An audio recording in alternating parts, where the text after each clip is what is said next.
말씀은 창세기 39장 4절에서 5절 말씀입니다. 요셉이 그의 주인에게 은혜를 입어 섬김에 그가 요셉을 가정 총무로 삼고 자기의 소유를 다 그의 손에 위탁하니 그가 요셉에게 자기의 집과 그의 모든 소유물을 주관하게 한 때부터 여호와께서 요셉을 위하여 그 애굽 사람의 집에 복을 내리심으로 여호와의 복이 그의 집과 밭에 있는 모든 소유에 미친지라. 아멘.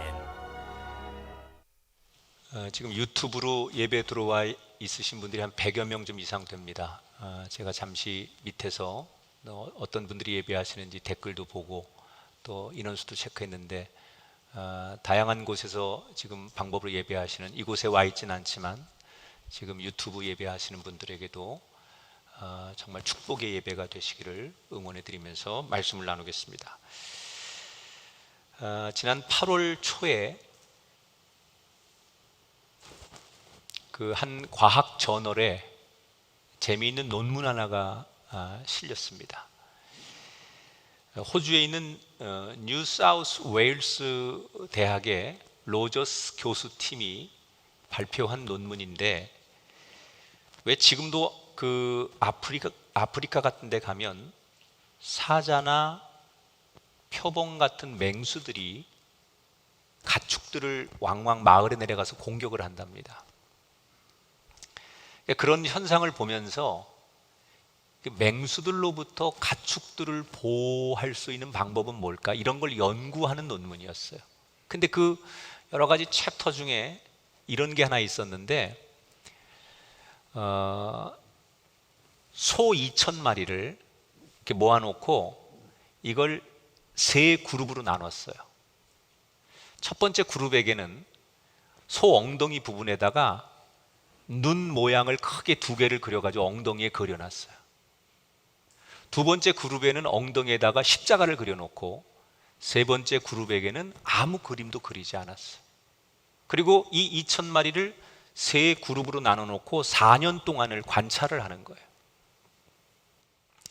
4년 동안 풀어놓고 이 그룹들이 어떻게 지내는가, 맹수들의 공격을 얼마나 받는가, 4년 지난 다음에 결과를 발표했어요.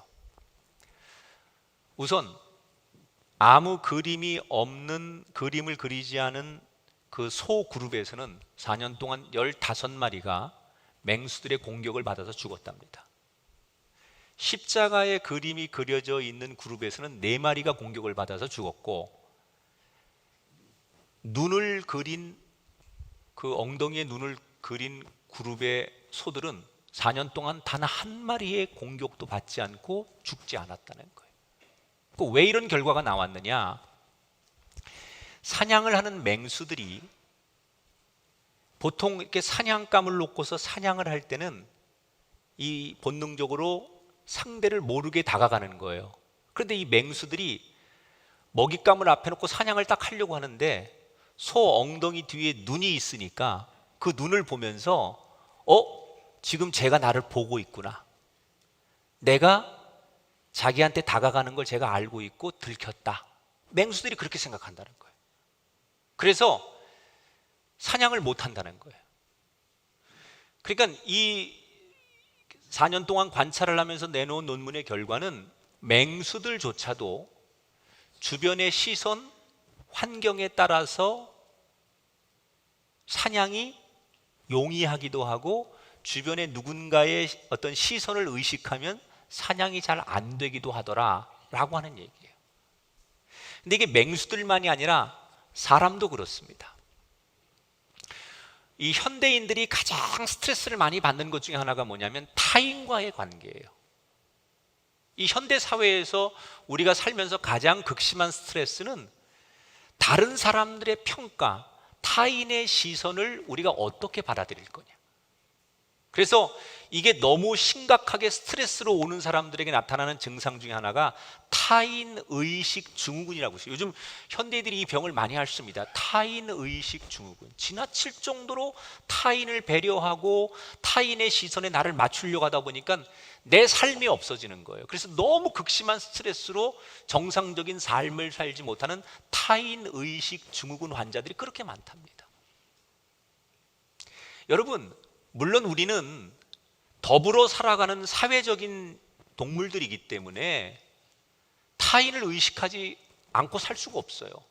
우리가 누군가와 더불어 살아가는 사람들이기 때문에 이걸 맞추고 사는 것 당연한데, 너무 타인을 의식하면서 내 존재가 없어지거나, 특별히 오늘 성경에서는 타인을 의식하고 사는 것보다 더 중요한 가치가 있다는 거예요. 우리가 남들의 시선을 의식하는 것보다 더 중요한 시선이 있는데, 그렇게 사는 사람의 이야기를 오늘 창세기 39장에서 소개하고 있어요. 그게 바로 요셉의 삶인데, 지난 시간에 창세기 38장에서 지난 시간의 설교 내용은 우여곡절 끝에 하나님께서 유다의 집안의 후손을 이어주는 이야기를 소개해드렸어요. 요셉이 이집트에 노예로 팔려간 그 시간에 다른 형제들은 이제 각자 결혼을 하고 가정을 가지고 자신들의 삶을 살아갑니다. 이게 38장의 이야기였어요. 그리고 다시 창세기 39장으로 넘어오면서 성경은 우리들로 하여금 그 시간에 이집트의 노예로 끌려가 있는 요셉은 어떻게 지내고 있는지를 다시 조명해 주는 거예요. 자, 이집트의 노예로 끌려가 있는 요셉은 어떻게 살고 있을까? 오늘 1절에서 이렇게 소개합니다. 요셉이 이끌려 애굽에 내려가매 바로의 신하 친위대장 애굽 사람 보디발이 그를 그리로 데려간 이스마엘 사람의 손에서 요셉을 사니라. 형들에 의해서 노예가 되고, 그리고 애굽 상인에 의해서 이집트까지 끌려온 요셉은 시장에 나가서 주인의 선택을 기다리다가 결국 가장 비싼 가격을 부른 한 사람의 노예가 되죠. 그 사람이 누구냐? 이집트 왕의 경호대장이었던 보디발이라고 하는 사람이에요. 그러니까 요즘 말로 말하면 굉장히 고위직 집안의 노예로 채택이 되는 거예요.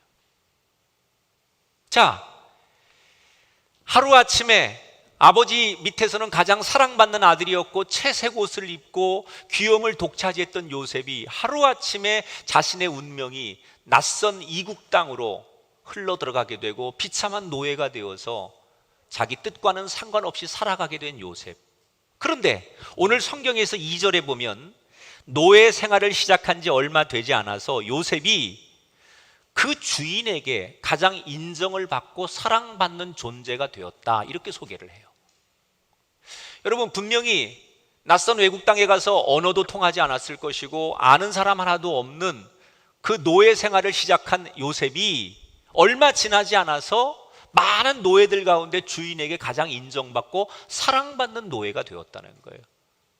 그러면서 성경에 그 이유를 아주 정확하게 설명해 놨어요. 왜 그가 그렇게 될 수밖에 없었느냐? 2절 말씀을 같이 읽어보겠습니다. 시작.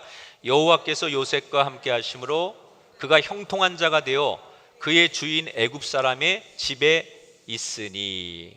자, 창세기 39장을 우리가 오늘 나눌 건데, 이 39장에서 가장 강조하려고 하는 문장이 하나 있어요. 여러분, 우리가 보통 어떤 얘기를 강조하려면 반복을 하잖아요, 그 문장을. 근데 39장에서 무려 이 문장을 4번이나 반복합니다. 한번 따라 할까요? 여호와께서 요셉과 함께 하심으로. 오늘 39장에 보면 이 문장이 4번 나와요. 여호와께서 요셉과 함께 하심으로.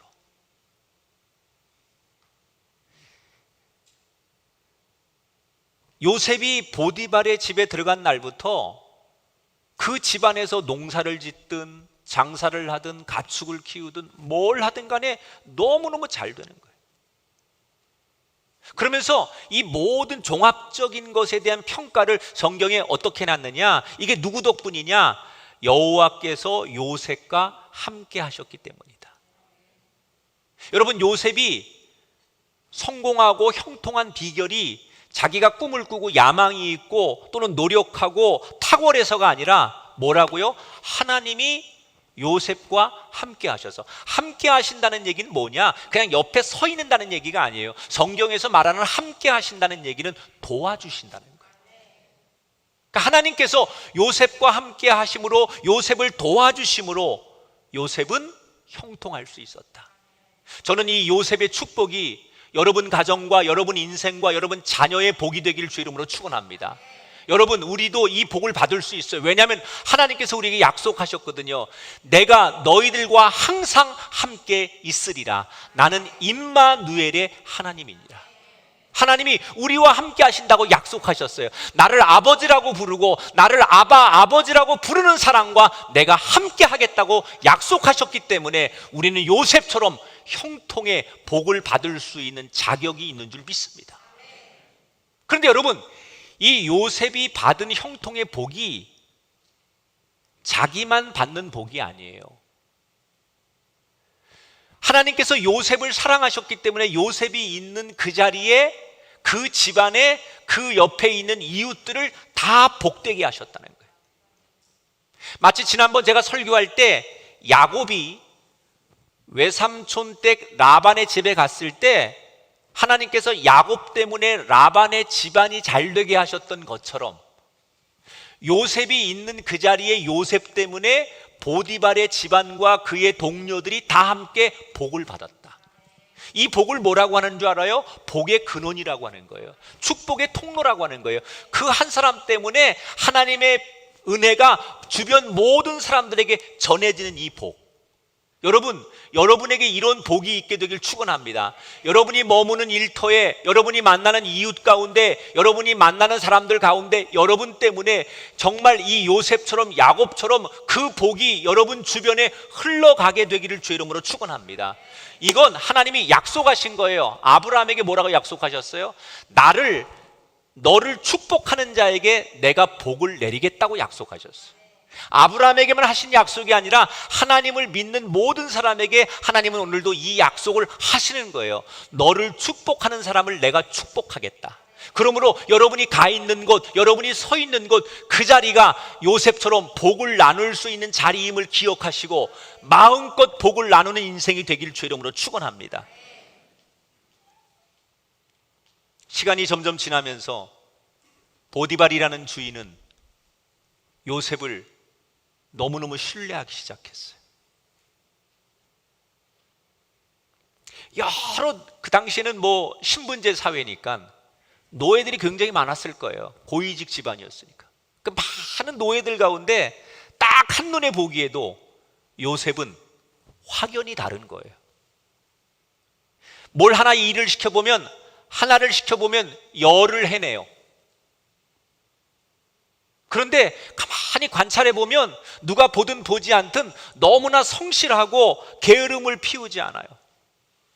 일 잘하는 사람의 약점이 관계를 잘 못하는데 이 요셉은 일도 잘하는 데다가 싹싹하고 사람을 대하는데 예의가 있고 거기다가 너무 겸손한 거예요.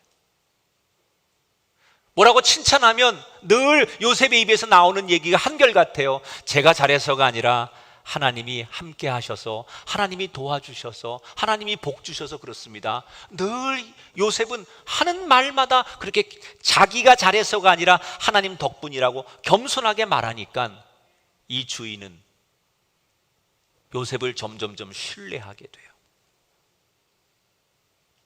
가장 신뢰하는 사람 중에 하나가 요셉이 됩니다. 그리고 머지않아 이 보디발은 자기 집에서 자기의 개인적인 일뿐 아니라 가정의 모든 재산과 모든 사람들을 웬만큼 다스릴 수 있는 총 매니저급, 총괄 집사로 아예 요셉을 임명해 버립니다.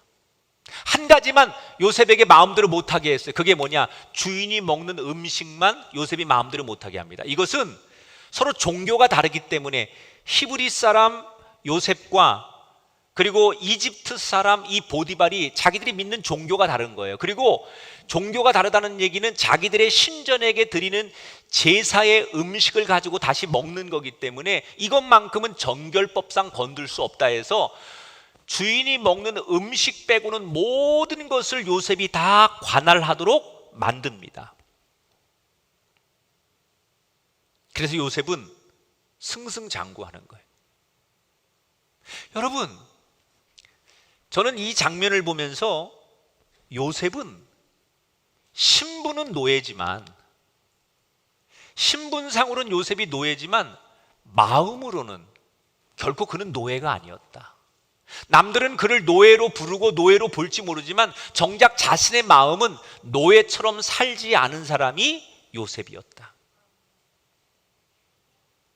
이 요셉의 여러분 그 인물을 계속 우리가 이제 50장까지 볼 건데, 이 요셉이라는 사람의 장점 중에 하나는 주어진 상황에 적응을 잘한다는 거예요. 자기가 애굽에 노예로 오고 나중에 이제 뭐 감옥도 가고 다 그러는데 어디를 가든지 자신의 처지, 자신의 상황을 빨리 받아들이고 인정해요. 여길 도망가려고 하거나 여기서 어떻게 벗어나려고 하거나 이런 생각 대신에 자신이 주어진 상황을 빨리 인정해. 그래서 지금 이 자리에서 철저하게 자기가 비록 노예지만 억울하게 이렇게 살았지만 자기가 모셔야 될 주인 보디발에게 최선을 다하는 거예요. 그래서 그는 점점점 이 주인의 인정을 받으면서 비록 노예지만 과거의 아픈 상처를 씻고 자리를 잡아가는 거예요. 그런데 이렇게 이제 고생을 조금 덜 할 쯤 되었을 때 어느 날부턴가 요셉의 마음 한쪽이 불편해지기 시작합니다. 이유는 자기를 보는 보디발 주인의 아내가,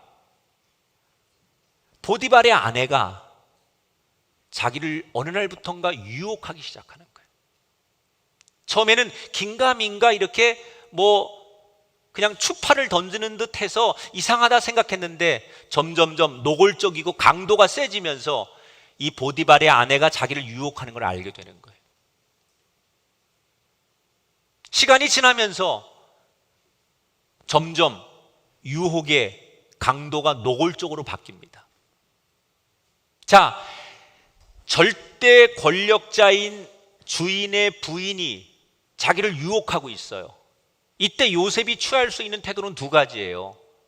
그 유혹을 거부하든지 아니면 그냥 받아들이는 거예요. 그런데 당신은 신분사회이기 때문에 대부분 노예들이 주인의 요구를 거부할 수 있는 상황이 아니에요. 이 당시 많은 여자들이, 고관대작의 여자들이 노예들을 가지고 이렇게 즐기는 일이 굉장히 많았습니다. 노예들은 혹시 자기 그 주인의 부인들에게 눈에 띄어서 그들에게 좋은 즐거움의 대상이 될 수 있다면 이거는 인간적으로 세상적으로 자신의 신분을 바꿀 수 있는 기회고 자신이 이 지긋지긋한 삶에서 벗어날 수 있는 출세의 기회가 되는 거예요. 요셉에게도 그런 기회가 찾아온 거예요. 그런데 요셉은 단번에 그 유혹을 거부합니다. 보디발 아내가 처음에는 얘가 너무 순진해서 그러나 보다, 주변에 보는 눈들이 많아서 그런가 보다, 이렇게 생각을 합니다. 그리고 어느 날 요셉을 불안하지 않게 하려고 아예 자기 집안의 모든 식구들, 종들과 식구들을 의도적으로 밖으로 다 어떻게든 내보내놓고 그 넓은 집에 요셉과 보디발의 아내만 단 둘이 있게 만들어요. 그리고 작정을 하고 요셉을 방으로 불러서 거침없이 유혹을 합니다. 지금 이 집안에 아무도 보는 사람 없으니까, 너와 나밖에 없으니까 오늘은 마음껏 즐기자. 이때 요셉이 손사래를 치면서 단호하게 여전히 거부합니다. 그러니까 이 보디발의 아내가 자기가 이렇게 유혹을 해도 안 넘어오니까 두 번째로 협박을 하지요. 네가 내 마음을 받아주든지 아니면 네가 죽음을 선택하든지, 네가 정말 나를 받아주지 않으면 내가 너를 죽여버릴 수도 있다, 이렇게 죽음으로 위협을 하지만 요셉은 여전히 거부합니다. 자, 협박 그래도 안 되니까 세 번째, 이 부인이 어떻게 합니까? 이제는 매달립니다. 애고를 합니다. 요셉, 난 네가 좋은데 왜 너는 내 마음을 안 받아주는 거야? 너 내 마음만 받아주면 네 지긋지긋한 인생을 역전할 수 있는 기회인데 왜 이 기회를 놓치는 거야? 이 보디발의 아내는 왜 그렇게 요셉을 좋아했을까요? 여러분, 구약 성경에 인물들이 굉장히 많이 나오잖아요. 그런데 구약의 인물들 가운데 남자를 지칭해서 용모가 준수하였더라 라고 지칭하는 인물이 딱 한 명 나와요. 그게 누구냐? 요셉이에요. 요셉이 17살에 여러분 이집트의 노예로 끌려가잖아요. 그리고 한 10년 정도 어간에 지금 일어난 사건이에요. 그러니까 20대 중반쯤 나이거든요. 남자들이 20대 중반쯤 되면 가장 괜찮은 때죠. 꽃필 때지. 제가 이 설교 하면서 내 20대 사진을 한번 봤더니 지금이 훨씬 나은 것 같아, 나는. 그 얼마나 여러분 요셉이 정말 그 깎아놓은 듯하게 멋있었냐면, 노예지만 성경에 그 어떤 인물도, 다윗도 그런 표현을 안 하거든요. 그런데 용모가 준수했다라는 말을 유일하게 요셉에게 했을 정도로 요셉은 정말 여러분이 지금 만나는 어떤 잘생긴 뭐 연예인, 그거 여러분 비교 대상이 아니에요. 그 정도로 요셉이 잘생겼다고 생각하시면 돼요. 그러니까 이 보디발의 아내가 요셉을 갖고 싶은 거예요. 제가 언젠가 어느 그 신우에 가가지고 이 창세기 39장 이 본문 가지고 설교를 한 적이 있었어요. 요셉에 대해서. 근데 요 상황을 제가 설교를 했거든요. 그래서 그 보디발 아내의 유혹을 이렇게 거절하는 요셉의 이야기를 이렇게 하면서 거기 예수 안 믿는 직원들도 많이 있었는데 그분들한테, 여러분 이 요셉을 어떻게 생각하세요? 그랬더니 저 뒤에 어떤 남자가 팔짱을 딱 끼고 있다가 헤이 바보 같은 놈, 그렇게 말하더라고요. 저는 이 요셉을 단 한마디로 세상 사람들이 평가하는 이 단어가 가장 적절하다고 생각해요. 바보. 세상의 눈으로 보면 요셉은 너무나 바보짓을 한 거예요. 자기에게 찾아온 이 지긋지긋하고 억울하고 이 분통한 삶을 역전할 수 있는 절호의 기회를 만난 거 아니에요? 그런데 이 기회를 자기 스스로 차버린 거잖아요. 그러면 요셉은 세상 사람들이 말하는 이 기가 막힌 기회를 왜 차버린 걸까? 두 가지 이유를 오늘 성경이 얘기해요. 첫 번째, 9절 상반절에 이렇게 얘기합니다.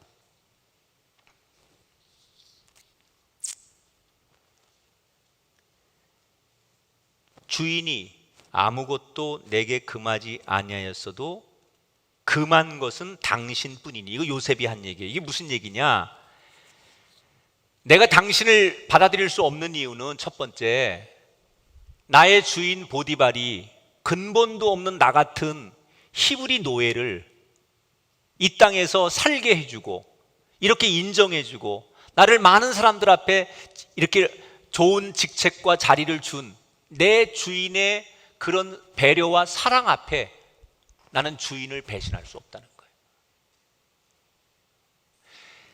다른 거 다 빼고, 뭐 신앙적이고 영적이고 법적이고 도덕적이고 다 빼고, 그냥 인간적으로 한 인간이 인간을 만나면서 할 수 있는 가장 멋있는 얘기가 난 이 얘기라고 생각해. 어떻게 주인을 배신할 수 있느냐? 어떻게 사랑과 의리를 배신할 수 있느냐? 뭐 이해관계 이런 거 다 떠나서 그냥 한 인간이 인간을 만나서 내가 받은 인간의 그 의리를 버릴 수 없다라고 하는, 배신할 수 없다라고 하는 가장 원초적인 이 고백이 저는 너무 멋있게 들려요. 여러분 인생에도 이런 만남이 있게 되기를 축원합니다. 두 번째, 왜 바보 같은 짓을 했느냐? 9절 하반절에 이렇게 소개합니다. 어찌 이 큰 악을 행하여 하나님께 죄를 지으리이까? 따라합시다. 하나님께 죄를 지으리이까?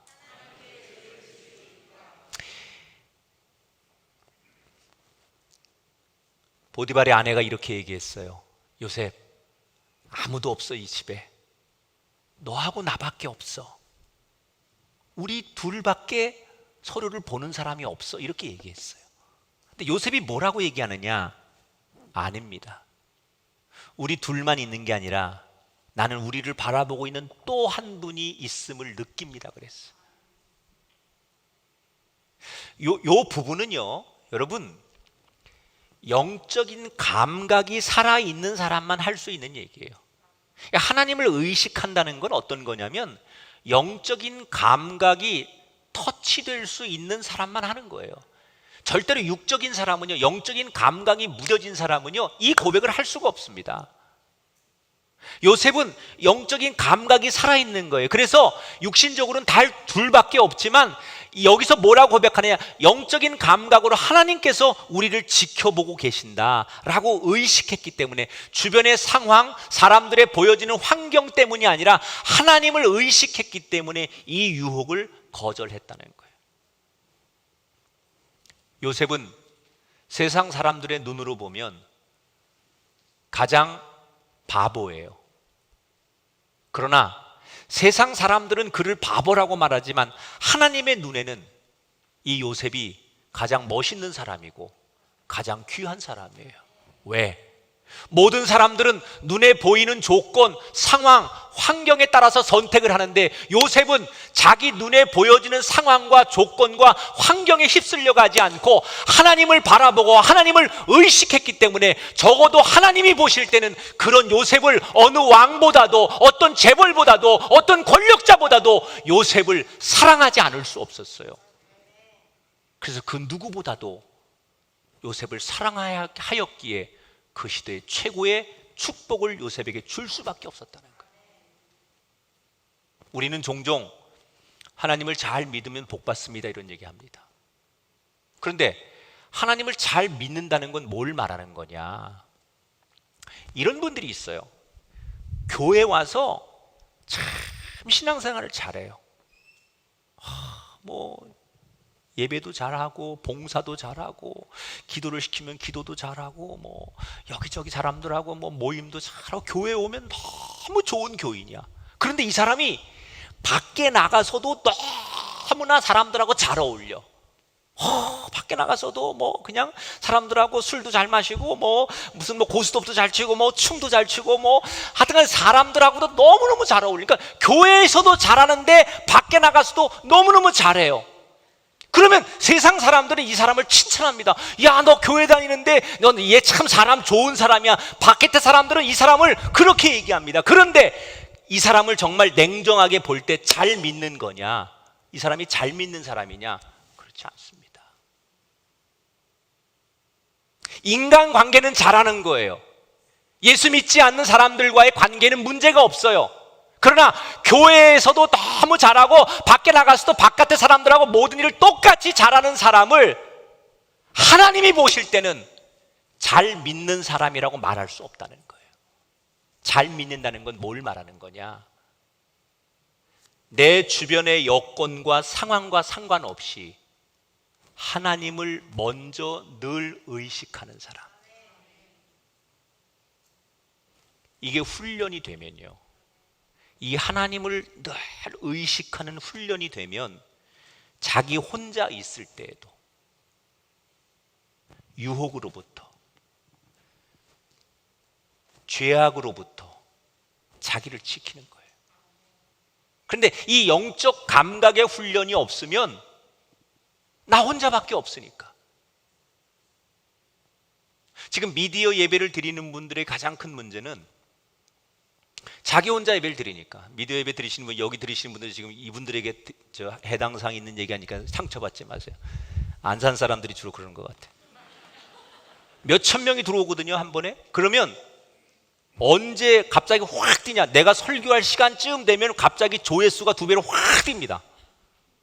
그랬다가 설교 마치고 하면은 다시 조회수가 확 떨어집니다. 그러니까 필요한 것만 자기들이 말씀만 듣고 샥샥 빠져나가니까 누가 누군지 모르는 거예요. 그래서 제가 오늘 뭐라 그랬느냐? 미디어 예배를 드리는 분도 규칙이 있어야 된다. 적어도 예배 20분 전에 미디어를 틀어놓고 같이 찬송을 부르다가 예배를 드리고 축도 다 마치고 끝나야만 그게 예배지. 그런 규칙이 없이 그냥 자기 편한 대로 하면 아무도 보는 사람이 없으니까 나 오늘 미디어 예배 드렸어, 나 오늘 뭐 이렇게 집에서 예배 드렸어, 이렇게 되기 시작하면 그건 건강하고 좋은 하나님 앞에 예배가 될 수 없다. 여러분, 우리를 지키는 가장 좋은 방법 중에 하나, 하나님을 의식하는 거예요. 할렐루야. 이럴 때 요셉에게 임한 하나님의 축복이 여러분에게도 임할 줄 믿습니다. 자, 요셉에게 거절당한 이 보디발의 아내의 마음은 어땠을까요? 엄청나게 자존심이 상하는 거예요. 감히, 여러분, 상황상 이 보디발의 아내는 요셉이 처음이 아니에요. 이미 그런 노예들에게 계속 파트너를 바꿔가면서 적당히 즐기는 거예요. 그런데 어떤 노예도 이 보디발의 아내 유혹에 거절한 노예가 없었거든요. 다 적당히 거래하고 다 적당히 받아들였거든요. 근데 유일하게 이 요셉이 자기의 마음을 안 받아주는 거예요.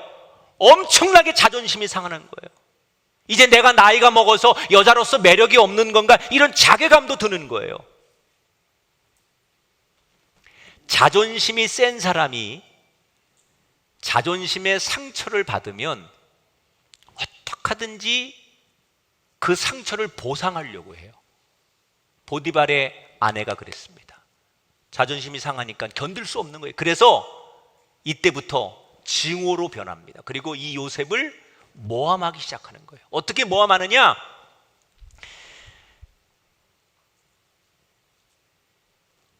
아까 세 단계로 요셉을 유혹했다고 그랬잖아요. 처음에는 그냥 사랑을 고백했다 거절당하니까 협박을 했다가 거절당하고, 나중에는 애원을 해요. 구걸을 해요. 제발 나를 받아달라고. 그런데 요셉이 더 이상 안 될 것 같으니까 이 보디발 아내의 이 제안을 뿌리치느라고 더 이상 내가 여기 있으면 안 되겠다고 밀쳐내고 방을 뛰쳐나갑니다. 근데 그 당시에 의복이라는 게, 여러분, 남자들이 이렇게 원피스 같은 거에다가 이렇게 보통 그런 옷에다가 겉에 뭐 이렇게 천처럼 외투처럼 뭘 이렇게 두릅니다, 남자들이. 그런데 그렇게 뛰쳐나가면서 겉에 겉옷이 걸고 있는 옷이 떨어지는 거예요. 그래서 근데 그 옷을 가지고 나가야 되는데 그럴 경향이 없으니까 몸만 빠져나가느라고 겉옷이 이 보디발 아내의 방에 떨어지게 됩니다.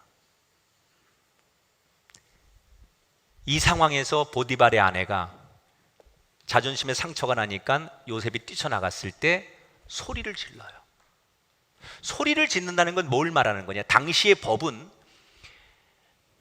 외간 남자가 여자를 겁탈하려고 뛰어들어왔는데 여자가 자기를 보호하기 위해서 소리를 지르지 않으면 이건 자기를 보호할 생각이 없다고 생각하기 때문에 여자까지 같이 처벌을 해요. 그렇기 때문에 반드시 이 여자가 자기를 지키려고 저항하려고 소리를 질렀느냐 안 질렀느냐를 굉장히 중요하게 봅니다. 그러니까 보디발의 아내가 그걸 아니까 일부러 소리를 지르는 거예요. 사람 살려! 그리고 소리를 지릅니다. 그래 잠시 뒤에 밖에 있던 종들이 뛰쳐들어오죠. 그리고 이렇게 외치는 거예요. 저 히브리 노예가 나를 겁탈하려고 했다가 도망쳤는데 그 증거가 여기 있는 옷이다. 난리가 났습니다.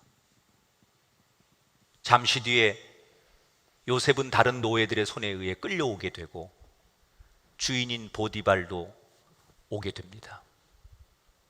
그리고 분노한 보디발이 자기 아내 얘기를 듣고 사실이냐고 묻습니다. 물론 요셉은 사실이 아니라고 변호했을 거예요. 주인님, 저를 믿어달라고, 절대 그런 적이 없다고, 사실은 그게 아니라고 아무리 말했지만 신분제 사회에서 노예가 주인들을 이길 수 있는 방법이 없었어요. 결국 억울하지만 진실을 밝혀내지 못하고 요셉은 보디발의 아내의 누명을 쓰고 감옥에 갇히게 됩니다. 근데 재미있는 것은 요셉이 갇힌 감옥이 어떤 감옥이냐? 보디발은 당시 이집트 왕의 경호대장이었어요. 그래서 왕의 모든 신변을 지키는 경호대장이기 때문에 왕 주변에 있는 소위 정치하는 사람들 가운데 문제가 생기면 그 사람들을 따로 감옥에 보내고 그 감옥을 관리까지 했던 사람이에요. 그 감옥을 보디발이 관리했기 때문에 자기가 관리하는 감옥에다가 요셉을 집어넣습니다. 그러니까 요셉이 들어간 감옥은 일반 감옥이 아니라 소위 정치범 수용소, 그런 사람들만 들어가는 감옥에다가 요셉이 들어가게 됐다는 거예요. 감옥에 끌려가는 요셉을 본 보디발의 아내는 자기 뜻대로 됐으니까 상처난 자존심이 회복되었을까요? 자기 뜻대로 되었으니까 됐을까요? 아닙니다. 성경에는 안 나와요.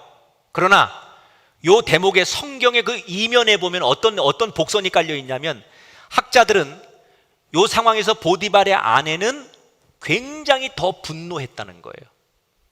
왜냐? 당시에 이집트 법에는 노예가 주인 마님을 범하려고 했을 때 그게 발각이 되면 이건 100% 사형입니다. 죽음입니다. 그런데 그럴 줄 알았는데 요셉이 지금 그렇게 자기를 겁탈하려고 했다라고 그렇게 해서 자기 남편에게 일렀는데, 남편은 어떻게 해요? 그 자리에서 사형을 시키지 않고 요셉을 죽이지 않고 감옥에 보내는 거예요. 보디발의 아내가 생각했던 것은 사형을 시킬 줄 알았어요. 그게 복수라고 생각했던 거예요. 그런데 남편이 죽이지 않고 사형을 시키지 않고 자기 아내를 겁탈하려고 했던 요셉을 감옥으로 그냥 보내는 거예요. 왜 그랬을까? 이것도 성경에 안 나와요. 그러나 그 뒤에 깔려있는 복선에 뭐가 있는 거냐? 보디발은 어느 정도 요셉의 진실을 알았다는 거예요. 그리고 자기 아내의 행실을 어느 정도 평상시에 알고 있었기 때문에, 아내기 때문에 아내가 하는 얘기를 그 자리에서 망신 주듯 그렇게 할 수는 없었지만 요셉의 진실과 아내의 행실을 알았기 때문에 적당하게 이 사건을 종결하기 위해 요셉을 죽이지 않고 정치범 수용소에 감옥으로 보내는 것으로 이 사건을 종결한 것이다. 이건 성경에 여러분 나오지 않는 그 뒤에 복선에 깔려진 이야기를 해드리는 거예요. 감옥에 갇힌 요셉의 심정은 어땠을까요? 얼마나 억울합니까? 주인 보디발이 자기를 좀 배려하는 건 느꼈겠지만 내가 잘못한 게 하나도 없는데 이 감옥에 갇힌 것도 억울했을 것이고, 두 번째, 내가 이 낯선 외국에서 노예이기 때문에 나를 변론해주고 내가 비빌 언덕이 하나도 없다는 거, 그러니까 앞으로 미래가 없다는 거에 대해서 너무나 억울했을 거예요. 성경에는 안 나오지만 아마도 요셉은 감옥에서 며칠을 울지 않았을까요?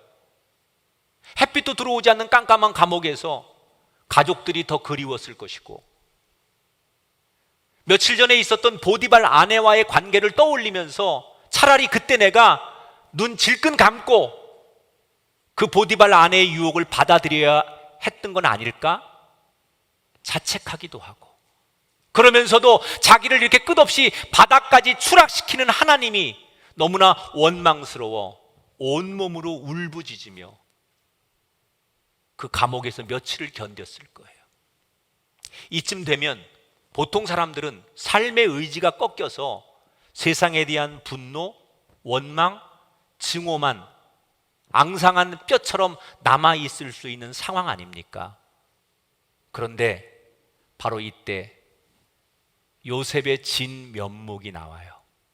21절 22절을 읽겠습니다. 여호와께서 요셉과 함께 하시고 간수장에게 은혜를 받게 하심에 간수장이 옥중제수를 다 요셉의 손에 맡김으로. 자, 요셉의 장점을 제가 조금 전에 뭐라고 설명했느냐? 요셉은 빨리 모든 걸 흡수하는 장점이 있어요. 처음에는 원망도 하고 몸부림치고 증오도 있었고 억울하고 미래가 없으니까 깜깜하고 답답했는데 며칠이 지나니까 내가 여기서 이렇게 운다고 해결되거나 원망한다고 해결되지 않는다는 걸 깨닫게 돼요. 그래서 비록 여기가 감옥이고 내가 원하는 자리가 아닐지라도 여기서 최선을 다하기로 결심합니다. 그래서 누구보다 빨리 그 감옥 생활에 적응을 하면서 동료들과 잘 지내는 거예요. 근데 성품이 너무 좋아요. 요셉은 나오진 않지만 혈액형으로 따지면 분명히 O형이었을 것 같아요. A형은 아니야. 굉장히 아주 쿨해요. 그래서 동료들하고도 잘 지내고, 또 동료들의 뭐 어려움이 있으면, 적응 못하는 사람이 있으면 가서 위로도 해주고, 막 그렇게 아주 희생도 많이 하고, 그러다 보니까 동료들이 요셉을 인정하기 시작하는 거예요. 그리고 머지않아 그들을 관리하는 간수들과 간수들의 책임인 간수장까지 요셉을 인정하면서 요셉은 그 감옥에서 가장 모범적인 사람으로 누구에게도 인정을 받는, 그래서 비록 감옥을 벗어나진 못하지만 감옥 안에서 가장 영향력이 있고 사람들이 신뢰하는 인물이 되어가는 것으로 오늘 성경 이야기가 끝나요. 여기서 두 가지를 우리는 마무리해야 돼요. 지금으로부터 4,000년 전에 있었던 이 요셉의 이야기는, 이 당시 사람들은 모두가 신을 믿었어요. 그래서 각 나라마다, 각 족속마다 다 신이 있는데, 그들이 믿는 신관이라는 게 있어요. 어떤 거냐면, 이 당시 사람들의 신관은, 옛날 사람들은 신을 어떻게 믿냐면, 우리도 그랬잖아요. 바다에 가면 바다를 지키는 신, 용왕신이 있다고 생각해요. 산에 가면 산을 지키는 산신령이 있다고 생각해요. 들에 가면 풍년을 주는 신이 또 들에 있는 신이라고 생각해요. 그래서 우리 조상들은 신이, 바다 신이 있고 산의 신이 있고 들판의 신이 있고 다 다른 거예요. 이 당시 사람들도 그랬어요. 신을 믿는데 자기가 믿는 신은 자기가 살고 있는 그 지역만 다스리고 그 땅만 다스리는 신이라고 생각해요. 그래서 다른 나라를 범하거나 다른 곳에 가서 신의 영향력이 없다고 생각하는 거예요. 그래서 어떤 사람들도 히브리 사람 요셉이 와서 아무리 하나님 이야기를 해도 지금 이집트 사람들 가운데 하나님을 믿는 사람이 없는 거예요. 왜? 자기들이 알고 있는 신은 자기들이 살고 있는 이 땅을 다스리는 거지, 남의 땅에서 신이 와서 우리 땅을 다스리는 법은 없다고 생각하는 거예요. 그러니까는 하나님이 나중에 모세 때 재앙을 가지고 모세와 함께 오지만 이집트 사람들이 그렇게 못 받아들이는 이유가 바로 이 신관 때문에 그러는 거예요. 아무도 신의 존재를 부인하진 않지만 이 신이 내가 살고 있는 이 지역을 벗어난다고 생각하지 않아요. 그런데 요셉의 믿는 하나님은 어때요? 히브리 땅에서만 다스리는 하나님이 아니라 이집트 애굽에서도 그 땅을 지배하고 다스리는 하나님. 아니, 최고의 권력자이고 고귀한 신분을 가진 보디발의 집에서도 역사하는 하나님. 아니, 그들의 가장 위험하고 무섭고 두려운 가장 인생의 밑바닥으로 내려간 감옥에서도 역사하고 초월하여 모든 것을 다스리시는 하나님. 여러분, 이 하나님이 오늘 우리가 만나는 하나님인 줄 믿습니다. 우리가 믿는 하나님은 초월하는 하나님, 인종과 국경과 세상과 과거와 미래를 초월하신 하나님, 그 하나님이, 창조주 하나님이 저와 여러분의 하나님임을 믿으시기 바랍니다. 자, 그러면 우리는 두 번째로 이런 결론을 내면서 오늘 설교를 마쳐야 돼요.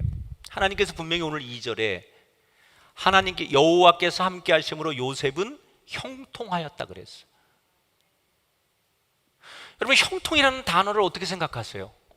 형통은, 하나님이 형통하게 해준다는 얘기는 어려움이 없어야 되고, 노예로 팔려가지 말아야 되고, 솔직히 노예로 팔려갔어도 더 이상 이렇게 억울한 누명을 쓰면 안 되잖아요. 우리가 생각하는 형통은 그런 거 아니에요? 하나님께서 함께 하심으로 요셉이 형통했다는 것은 더 이상의 바닥으로 굴러 떨어지면 안 되고, 누명 쓰고 억울한 일 당하면 안 되고, 이렇게 비참하면 안 되는 거예요. 이런 일이 없는 게 형통이지, 어떻게 이런 일을 만들어 놓고 하나님께서 요셉을 형통하게 하셨다고 하는 거냐, 이런 의문점이 있어요. 우리가, 자, 이 질문은 우리가 하나님 앞에 지금도 현대인들이 하는 거예요. 하나님, 아까 제가 예배를 드리는데 가슴 아픈 댓글을 하나를 봤어요. 어떤 분이 그래다 이렇게 쓰셨더라고요. 왜 하나님은 아직도 내 아이를 데려가셨는지 나는 이해할 수 없어요 라는 어느 엄마의 댓글에 고백이 있었어요. 내 아이를 왜 데려가셨는지. 근데 다 우리 이런 질문을 해요. 하나님 왜 나한테, 하나님 왜 우리 가정에, 하나님 왜 이때? 우린 다 그 질문을 하잖아요. 현대인들도. 하나님을 믿으면 하나님께서 적어도 하나님의 백성은, 하나님의 자녀는 형통케 하시는 것이 우리가 알고 있는 신앙의 상식인데, 왜 하나님은 우리에게, 우리 가족 중에 몹쓸 질병을 주시고, 우리 부모님에게 또는 내 자녀에게 그 엄청난 사건과 사고를 만나서 그 진흙구덩이에서 헤어나오지 못하는 고통을 주시는 겁니까? 우리가 드리는 질문과 요셉의 이야기를 가지고 형통케 하시는 하나님께서 왜 요셉을 노예에서, 여러분 평민에서 노예로, 노예에서 죄수로 계속 그의 삶이 바닥까지 떨어져요. 여기서 우리는 아주 중요한, 우리가 오해하고 있는 성경의 진리 하나를 다시 붙들어야 돼요. 형통이라는 것을 우리는 우리 기준으로 생각해요. 아무 어려움도 없이, 근심도 없이 살아가게 하시는 것이 형통이라고 생각해요, 우리는. 그런데 왜 하나님께서 요셉을 형통케 하시면서 바닥으로 떨어뜨리시느냐? 요셉은 당시에 왜 내가 이런 억울한 일을 당하는지 몰랐어요. 그런데 하나님은 요셉의 인생을 통해서 계획하시는 게 있었어요. 지금은 모르지만 이제 잠시 뒤에 있을 이집트 땅에, 이스라엘 땅에 7년의 흉년이 오면, 그때는 요셉만이 아니라 요셉을 통해서 그의 가족뿐 아니라 그 나라 전체를 다 요셉이 살려내야 돼요. 그러려면 하나님께서는 지금 요셉으로 하여금 그런 일을 맡기시려면 바닥까지 떨어져서 그 어려움 속에서 경험을 통하고 하나님을 의지하고 하나님 주신 지혜를 발휘할 수 있는 것들을 훈련하지 않고서는, 만약에 요셉이 이런 바닥에 떨어지는 경험 없이 편안하게만 아버지의 사랑을 받으면서 편안하게만 살았던 철부지 아들이었다면 결코 하나님이 이 땅을 구원하고 그들을 회복할 때 요셉은 사용되지 못했을 거라는 거예요. 그러면 하나님이 말하는 형통은 뭐냐? 하나님이 높은 자리든 가장 비천한 바닥의 자리든 그 사람을 어디 두었느냐가 형통이 아니라 어느 자리에 두었든 하나님이 함께 하시면 그게 형통이에요. 왜 요셉을 가리켜서 오늘 성경 2절에 여호와께서 함께 하심으로 요셉이 형통했다고 얘기하느냐? 그가 애굽에 끌려왔을 때도 하나님은 함께 하셨죠. 보디발의 집에서 노예가 될 때도 함께 하셨죠. 그리고 억울한 누명을 쓰고 가장 비참한, 그것도 제목이 여러분 가장 더러운 제목 아닙니까? 그런 제목에 울타리를 뒤집어 쓰고 젊은 청년이 가장 비참하게 감옥에 가서 그렇게 앉아있는 그 모습 앞에서도 사람들은 요셉의 인생이 끝났다고 생각하고 요셉을 손가락질하고 돌을 던질 그때에도 하나님은 요셉과 그 자리에서 함께 하셨어요. 이게 형통인 거예요. 내가 건강해야만 형통한 것이고, 내 사업이 어려움 없이 늘 흥행해야만 형통이고, 내가 기도하는 대로 내 자녀가 좋은 학교 가고 좋은 성적 내주고 좋은 만남이 있는 것, 내가 기도하는 대로만 하나님께서 허락해 줘야만 형통이 아니라 그건 인간이 지어낸 형통이고, 성경에서 하나님이 말하는 형통은 네가 어느 자리에 있든, 높은 자리든 그게 궁궐이든 초막이든 사막이든 광야든 하나님이 함께 하시면, 하나님이 동행하시면 그게 바로 형통인 거예요. 오늘 이 설교를 듣는 분 가운데는 혹시 너무 억울한 분이 계실지도 모르겠어요.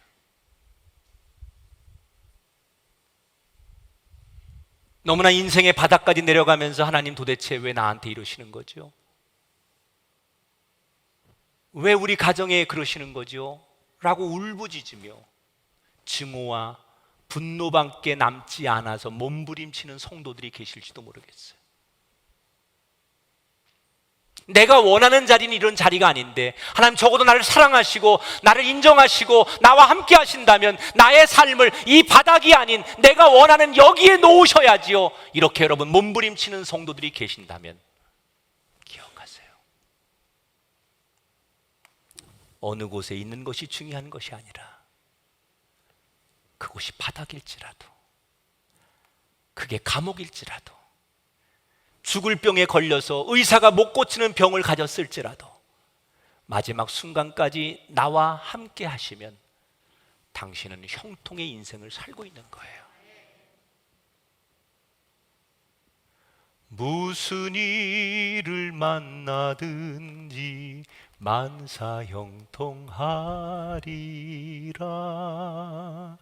무슨 일을 만나든지 만사형통하리라. 나의 갈 길 다가도록 예수 인도하시니 내 주 안에 있는 그 율 어찌 의심하리요. 믿으십니까? 무슨 일을 만나든지 어느 자리에 놓였든지 간에 하나님이 여러분을 있게 하신 그 자리가 최고의 자리인 줄 믿습니다. 지금 여러분의 처지가 중요하지 않습니다. 하나님께서 여러분을 그 자리에 놓으셨다면 분명히 그 자리는 최고의 자리인 거예요. 높아야만 좋은 자리요, 내가 원하는 자리와 직함에 앉아야만 좋은 자리가 아니라 내가 원하지 않는 가장 밑바닥일지라도 하나님이 나를 거기에 놓으셨다면 그게 가장 아름다운 자리예요. 사랑하는 여러분, 우리는 주변을 너무 많이 바라봐요. 그래서 정말 하나님의 절대적인 시선이 아닌 주변의 상황 앞에 하나님을 신뢰하고 하나님이 주시는 은혜를 나도 모르게 놓칠 때가 있어요. 주변을 보지 말고 하나님을 신뢰하십시오. 그런 분에겐 이런 고백이 나올 거예요. 나는 이 상황에서 하나님이 하실 일이 기대가 됩니다. 이 바닥에서도 어떻게 역사할지, 이 최악의 순간에서, 이 불의한 상황에서, 이 억울한 상황에서 하나님께서 어떻게 일하실지 나는 기대합니다. 전 목사로서, 제가 저희 연회 감독으로서 많은 목사님들이 저한테 와서 이렇게 울부짖어요. 감독님, 기가 막힙니다. 우리 교회가 수십 년의 역사를 가지고 개척해서 이렇게 겨우겨우 교회를 만들었는데 단 몇 개월 만에 작은 코로나 바이러스 하나 때문에 교인이 반토막이 났다는 거예요. 저도 그래요. 우리 교회도 코로나 이전에 교인의 40%가 모이질 않아요. 출석 교인이 40%가 안 돼요. 전부 미디어 예배를 드리고 이 상황에서 어떻든 간에 이유가 다양해서 교회를 못 나오는 거예요. 어떻게 하나님의 교회가 우리가 100년 또는 수십 년, 2000년의 기독교 교회 역사 속에서 우리가 만들어 놓고 정성을 다한 교회 문화가 이 작은 바이러스 몇 달 만에 이렇게 반토막이 날 수 있냐는 거예요.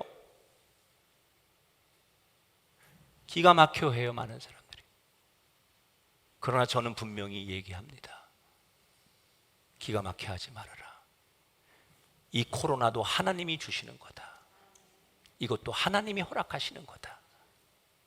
이 자리에 놓여서 교회가 어떻게 바뀌어야 될지, 우리의 목회가 어떻게 변해야 될지 하나님의 뜻을, 하나님을 의식하면 이 상황이 두렵지 않을 것이다. 그래서 저는 몸부림치는 거예요. 반쪽이 나도 이 시대에 맞는 또 다른 하나님의 뜻을, 그게 미디어가 됐든 새로운 어떤 문화가 됐든 그걸 우리가 받아들여서 할 수만 있다면 하나님이 놓아주신 이 자리에서 최선을 다하리라. 여러분의 비즈니스, 여러분의 일터, 여러분의 자녀, 여러분의 계획이 산산조각이 났어도 하나님이 여러분을 그 자리에 놓으셨다면 신뢰하고 기대하시고 그걸 받아들이십시오. 그때부터 여러분의 인생은 형통하는 요셉의 인생이 될 줄 믿으면서 요셉의 형통의 삶이 여러분에게, 여러분 가정에게, 이 민족 위에 함께 하시길 주님의 이름으로 축원합니다. 영상을 만나보겠습니다.